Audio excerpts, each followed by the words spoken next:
Hi, everyone. Welcome to the Restful Sleep MD show. So, the question is sleep training the right choice for you and your child?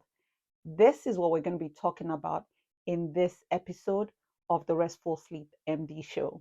Again, I'm Dr. Funke Afolabi Brown. I am passionate about helping families prioritize sleep so that they can thrive and reach their fullest potential. And I do this through helping your kids sleep better, helping moms sleep better, and really making the world a better place by prioritizing sleep.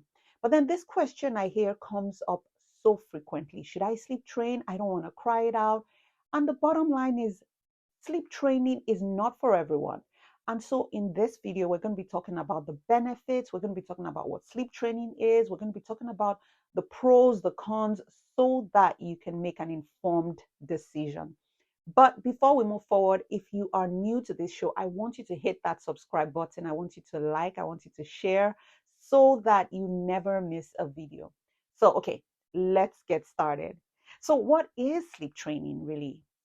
Simply put, sleep training is helping your child learn independent skills when it comes to sleep. And really, it's a collection of methods and techniques that help promote healthy sleep habits in your little and not so little ones. And it's implemented by the parents. And the goal is that you're empowering your children to develop healthy sleep habits as well as develop sleep confidence. Because the ultimate goal with sleep training really is to help your little one, is to help your younger children, your older children sleep more independently so that they can feel rested and you can get rest as well. Now, let's talk about some common sleep training methods. There are quite a number out there. Okay, there's a lot in the literature. And so I'm going to be talking about the most common one that also gets the baddest rap, and that's the cry it out method. Now, the cry it out method is not the only method of sleep training. And I want to just start with that because when people hear sleep training, they usually will think cry it out. Cry it out is one method. And basically, what happens with that cry it out method, also known as extinction method, is that you leave the room and let your child cry until they fall asleep. So, good night, I love you after their beautiful bedtime routine, and you do not intervene. And this tends to be hard for most parents, but it is been shown to be effective. Next is the check-in method. So with this method, you're gradually increasing the time that you wait before going in to comfort your child when they cry during bedtime. And so really this tends to be a little bit more tolerated. We also call it the Ferber method. And then the third is what we call graduated extinction or the chair method. Some people call it the shuffle, some people call it camping out. Basically, what parents do is that they gradually move further and further from the crib every night until the child is able to sleep independently. Now, there's I guess, a fourth method, or I guess a no tears or gentle method. And here's what I'm going to tell you. Most of these methods will involve some level of crying because your child is uncomfortable about this transition. But with the gentle or the no tears method, you are promptly responding to any of your child's needs. You really are not making them cry or doing anything to upset them in that sense. You're promoting a healthy routine, and that's about it.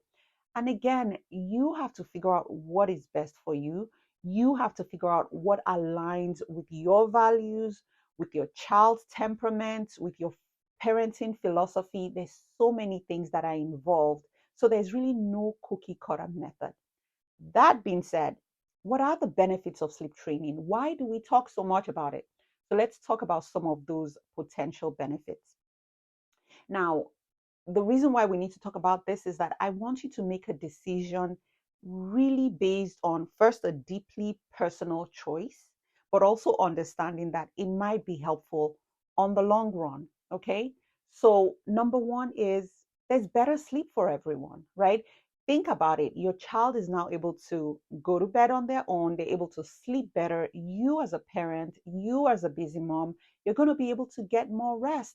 And guess what? It's going to improve the family dynamics. It's going to improve everybody's overall health and well being. And we've seen this studied in research over and over again. Number two is that with sleep training, you can have a consistent routine because what it does is it helps you establish a consistent rhythm for your family. And this is actually been shown to be very effective for child sleep and also for their development. And what also it ends up doing is that it then promotes this independence, because when they learn to self-soothe, even on the long term, they learn to make independent choices. And this is a valuable skill that's going to help on the long run. Number three is quality time. So now you have a routine. Now you have something that you're doing to help them sleep independently. It would actually create more structure that will enable you to have quality time at bedtime and also quality time during the day, because guess what? They are better rested and you are better rested. You're able to value each other's company even more. So now question is sleep training the right choice for you? And I'm here to say it depends, right? It's not for everyone. You make the best decision. You be the judge of that. But here are some things you might also need to consider. Number one is the age and readiness. Is your child developmentally appropriate or ready for sleep training? Because it's not suitable for young children, young infants, and newborns. And I typically do not recommend sleep training until they're about 4 to 6 months, and also having checked with your child's pediatrician or with a sleep expert like myself. Number two is, what are your parenting styles and family values? Are you comfortable with the potential that your child might fuss a bit, that your child might cry, that your child may not want to be a part of this, and you really can't let it, does not resonate with you? And that is fine, because you can also choose the more gentle kind of no tears approach as well. Number three is your child thriving? Are they doing okay, or do they have weight issues? Because if they do, if they have an underlying medical condition, then you want to have that checked. You want to have that figured out first, because you can't train through a child who has sleep apnea or has reflux or has uncontrollable asthma. So it's really important that you make a decision based on these three factors, right? Before deciding if you want to move forward with sleep training or not. Okay. And then the other piece that I think is really the rock of this is find your why. It's really important not just to jump on the bandwagon of sleep training, because it's not necessarily the easiest process. Your child will fuss, they will cry, they may be upset. There's no true no cry method. Well, the gentle method proves to be no cry method, but then in terms of really getting this done, there will be a little bit of resistance. So you need to make that decision about your why so that it will motivate you to stick with it when the going gets tough. Okay. So that being said, whether you decide I'm going to sleep train, I'm not going to sleep train, here are just some practical strategies you also want to implement just on the long term for your child. And the first is making sure that you establish healthy sleep habits.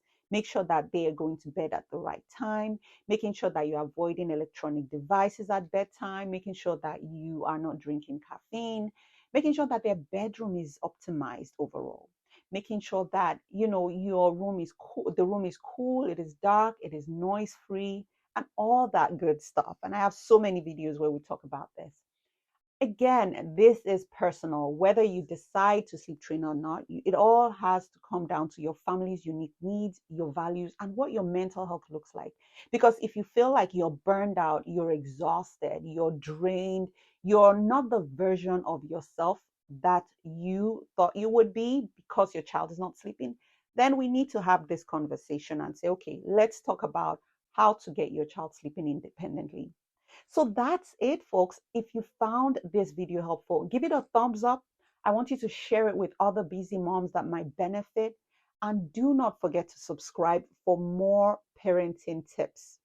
And then the other thing is, if you do get to the point where you're like, okay, you know what? I'm ready to jump in and do this. And I need a sleep expert that gets it, that helps me feel seen, that helps my child feel heard, that really gives us a plan that aligns with our family's values. Guess what? The Restful Sleep Place has your name on it. So I would love it if you schedule an appointment, because we're open. We're seeing patients in Pennsylvania, California, New Jersey by telemedicine, so in the comfort of your own home. So definitely give us a call or schedule an appointment at therestfulsleepplace.com. That's therestfulsleepplace.com, or call us at 215-607-8297. The links are also going to be below. And until next time, I hope you rest well.